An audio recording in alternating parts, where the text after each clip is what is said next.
حاضرین ناظرین، میں معین الدین شاہین، ایسوسیٹ پروفیسر شعبہ اردو، آپ کی خدمت میں حاضر ہوں۔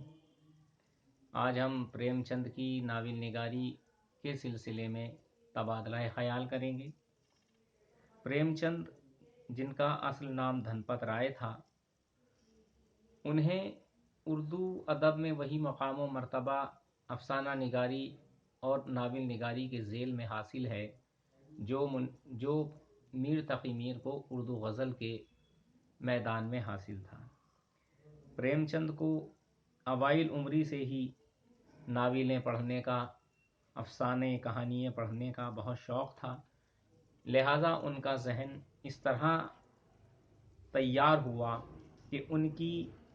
زندگی ناول نگاری کے لیے وقف ہو گئی۔ پریم چند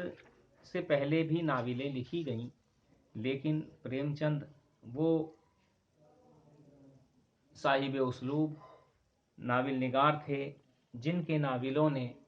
اردو ادب کی تاریخ میں ایک خاص مقام پیدا کیا۔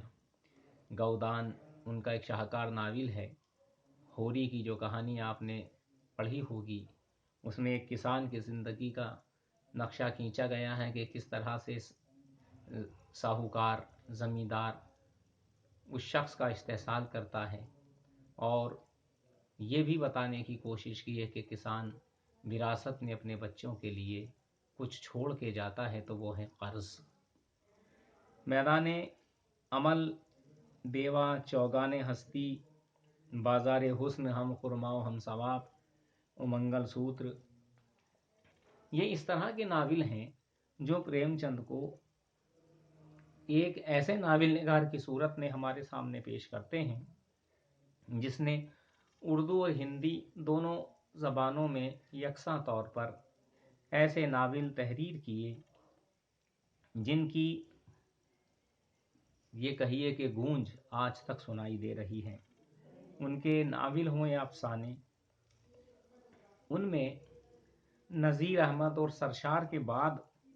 ناول نگاری کو آگے بڑھانے کا جو سلسلہ ہمیں دیکھنے کو ملتا ہے وہ قابل تعریف ہے،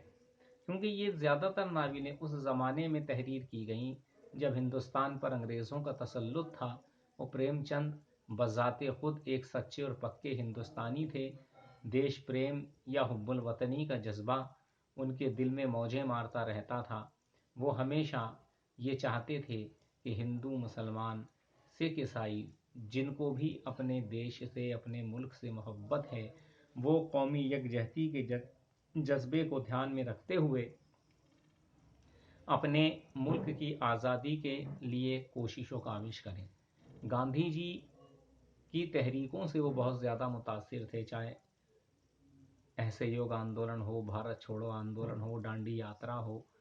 یعنی گاندھی جی نے جو بھی مشن آزادی کے لیے اپنے تئیں تیار کیا تھا، وہ گاندھی جی کے مشن کو عوام تک پہنچانے کا کام کر رہے تھے۔ گاندھی وادی وچارک کہیے یا گاندھی وادی تصورات کو ماننے والا، تسلیم کرنے والا یہ پریم چند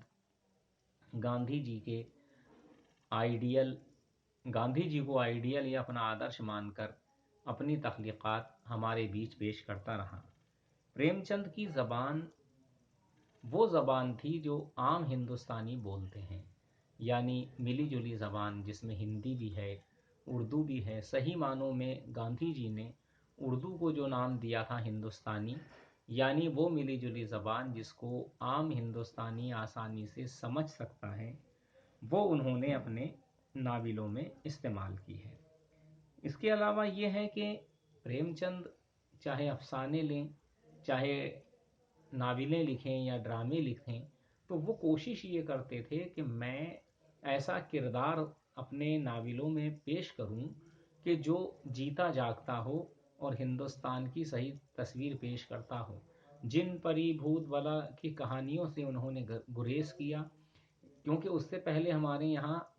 داستانوں کا دور تھا جن میں مافوق الفطرت عناصر کی فراوانی ہوتی تھی، یعنی دیو مالائی قصے، جن پری بھوت بلا کا تذکرہ جو بچوں کو بہلانے کے تو کام آ سکتی تھی لیکن حقیقی زندگی سے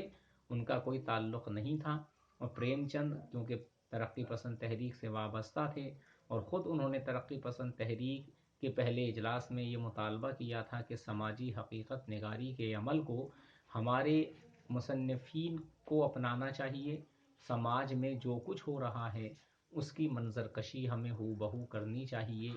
اور ہمیں غریبوں اور مظلوموں اور کسانوں یا وہ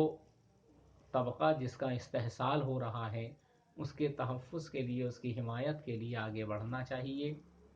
اور جو ظالم طبقہ ہے اس کی بھرپور مذمت کی جانی چاہیے۔ یعنی کل ملا کر پریم چند کے ناولوں افسانوں میں وہ پہلو بروئے کار آئے ہیں جو آج بھی کسی نہ کسی صورت میں ہمیں دیکھنے کو ملتے ہیں۔ یعنی پریم چند ہمیں